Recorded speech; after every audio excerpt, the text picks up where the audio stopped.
Alors là, je viens de tomber sur un classement. J'étais en train de regarder les émissions de CO2 par pays et habitants.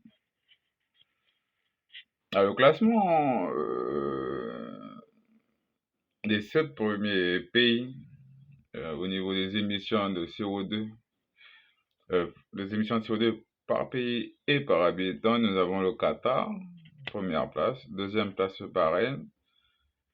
En 3, le Koweït. Trinidad et Tobago en quatrième place. Brunei en cinquième, Arabie Saoudite en sixième place, et la septième place, avec 19,1%, la Nouvelle-Calédonie. Je viens de voir ça. C'est vrai. C'est vrai qu'avec 3 usines métallurgiques sur une petite île, nous sommes devenus le plus gros pollueur du Pacifique.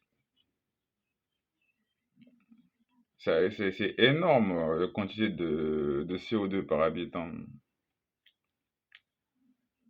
Autre classement, quand on regarde les émissions de CO2 par pays et non par habitant, c'en est tout autre. Alors on a en première place la Chine, deuxième place les États-Unis, troisième place l'Inde, quatrième place la Russie.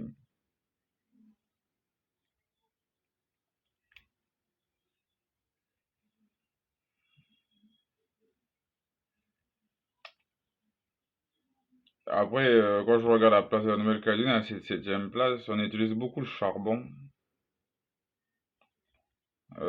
pour les usines. Les 3 usines, elles ont surtout enfin, on est en train de changer le mix énergétique. En fait, il faut jouer sur le mix énergétique pour pouvoir réduire les émissions de CO2.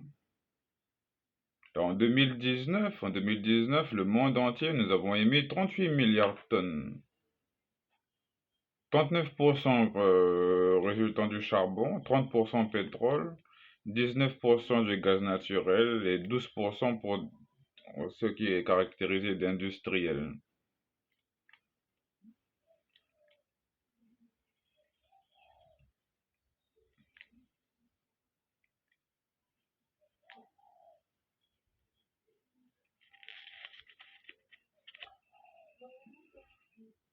Ah, j'arrive pas à croire. En Nouvelle-Calédonie, septième place. On est rentré dans un classement.